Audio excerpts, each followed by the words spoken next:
ਖਬਰ ਰਾਜਕਨਵੀਰ ਸਿੰਘ ਜੀ ਆਪਣੇ ਖਾਸ ਕਰਕੇ ਜਿਹੜੇ ਕੈਨੇਡੀਅਨ ਭੈਣ ਭਰਾ ਹੈਗੇ ਅਮਰੀਕਾ ਦੇ ਵਿੱਚ ਜਿਹੜੇ ਟਰੱਕਰਸ ਕੈਨੇਡਾ ਤੋਂ ਆਉਂਦੇ ਹੈਗੇ ਉਹਨਾਂ ਲਈ ਬੜੀ ਧਿਆਨ ਨਾਲ ਸੁਣਨ ਵਾਲੀ ਖਬਰ ਹੈਗੀ ਆ।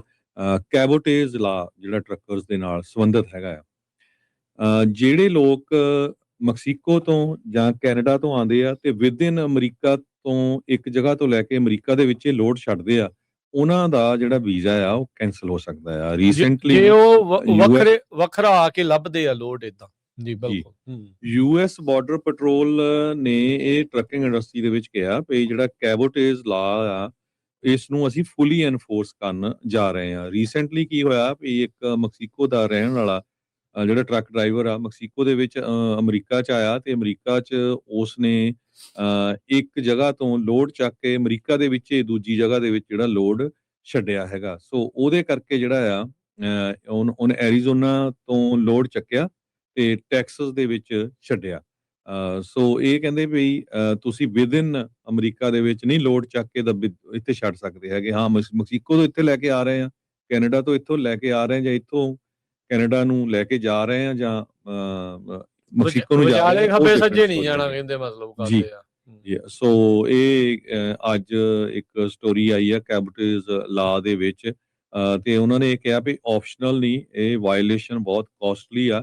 ਜਦੋਂ ਕੈਰੀਅਰਸ ਔਰ ਡਰਾਈਵਰਸ ਇਸ ਵਾਇਲੇਸ਼ਨ 'ਚ ਪਾਏ ਜਾਂਦੇ ਆ, ਫੈਡਰਲ ਟਰਾਂਸਪੋਰਟੇਸ਼ਨ, ਇਮੀਗ੍ਰੇਸ਼ਨ ਤੇ ਕਸਟਮ ਰੈਗੂਲੇਸ਼ਨਸ ਇਹਦੀਆਂ ਜਿਹੜੀਆਂ ਸੀਰੀਅਸ ਪੈਨਲਟੀਜ਼ ਹੈਗੀਆਂ, ਤੇ ਇਹਦੇ ਵਿੱਚ ਤੁਸੀਂ ਇਮੀਗ੍ਰੇਸ਼ਨ ਵੀਜ਼ਾ ਜਿਹੜਾ ਤੁਹਾਡਾ ਹੈਗਾ ਆ, ਜਿਹੜਾ ਵੀ ਵੀਜ਼ਾ ਹੈਗਾ ਆ, ਉਹ ਲੂਜ਼ ਕਰ ਜਾਓਗੇ।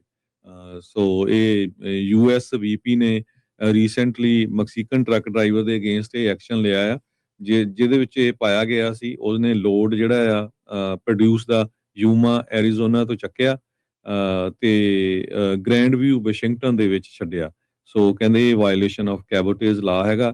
ਕੈਬੋਟੇਜ ਲਾ ਰੀਸਟ੍ਰਿਕਟ ਫੋਰਨ ਕੈਰੀਅਰਸ ਔਰ drivers from transporting goods between 2 points inside USA. So ਇਹ ਕਲੀਅਰ ਆ, ਇਹ ਜਿੰਨੇ ਵੀ ਆਪਣੇ ਕੈਨੇਡੀਅਨ ਭੈਣ ਭਰਾ, ਕਿਉਂਕਿ ਪੰਜਾਬੀ ਆਪਣੇ ਬਹੁਤ ਆ, ਉਹ ਧਿਆਨ ਦੇ ਨਾਲ ਇਹਨੂੰ ਜਿਹੜਾ ਵਾਚ ਕਰਨ, ਤਾਂ ਕਿ ਕੱਲ ਨੂੰ ਇਹ ਨਾ ਹੋਵੇ ਵੀ ਤੁਹਾਡੇ ਤੇ ਪਰਮਾਨੈਂਟ ਜਿਹੜਾ ਆ ਵੀਜ਼ਾ ਉਹ ਰਿਵੋਕ ਹੋ ਜਾਏ ਤੇ ਉਹ ਸਟਾਪ ਲਾ ਦੇਣ।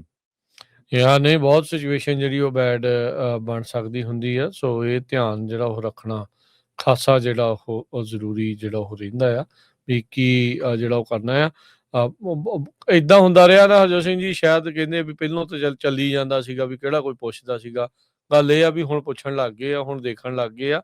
ਸੋ ਧਿਆਨ ਜਿਹੜਾ ਉਹ ਆਪ ਹੀ ਰੱਖਣਾ ਜਿਹੜਾ ਉਹ ਚਾਹੀਦਾ ਆ ਵੀ ਸੇਵਕਾ ਕੰਮ ਖਤਰੇ ਵਾਲਾ ਹੀ, ਬਚ ਕੇ ਚਲੋ। ਚਲੋ ਇਹ ਮੀਮ ਜਿਹੜੀ ਉਹ ਆਪਾਂ ਨਾਲ ਵਿੱਚ ਐਡ ਕਰਤੀ ਲਾਈਨ ਦੀ, ਪਰ ਸਿਚੁਏਸ਼ਨ ਜਿਹੜੀ ਉਹ ਇਸ ਤਰੀਕੇ ਦੀ ਹੀ ਜਿਹੜੀ ਉਹ ਬਣੀ ਪਈ ਹੈਗੀ ਆ। ਸੋ ਬਚ ਕੇ ਜਿਹੜਾ ਮੋੜ ਤੋਂ। ਸੋ ਕੈਬੋਟੇਜ ਲਾ ਆਪਾਂ ਵੀ ਦੇਖੋ ਪਹਿਲੀ ਦੀ ਹਰਜੋਤ ਸਿੰਘ ਜੀ, ਇਹ ਨਾ ਅਸਲ 'ਚ ਲਾਅ ਦਾ ਜਿਹੜਾ ਉਹ ਪਤਾ ਲੱਗ ਰਿਹਾ। ਓਬਵੀਅਸਲੀ ਆਪਣੇ ਜਿਹੜੇ ਟਰੱਕਿੰਗ ਵਾਲੇ ਉਹਨਾਂ ਨੂੰ ਪਤਾ ਹੋਣਾ ਕਈਆਂ ਨੂੰ, ਪਰ ਬਹੁਤ ਸਾਰੇ ਅਜਿਹੇ ਵੀ ਹੋਣਗੇ ਵੀ ਉਹਦਾ ਪਤਾ ਵੀ ਨਹੀਂ ਹੋਵੇਗਾ। ਸੋ ਇਸ ਨੂੰ ਜਰਾ ਦੇਖ ਕੇ ਅਗਲੀ ਜਿਹੜੀ ਹਰਜੋਤ ਸਿੰਘ ਜੀ ਗੱਲ ਜਿਹੜੀ ਉਹ ਕਰਦੇ ਜਾਈਏ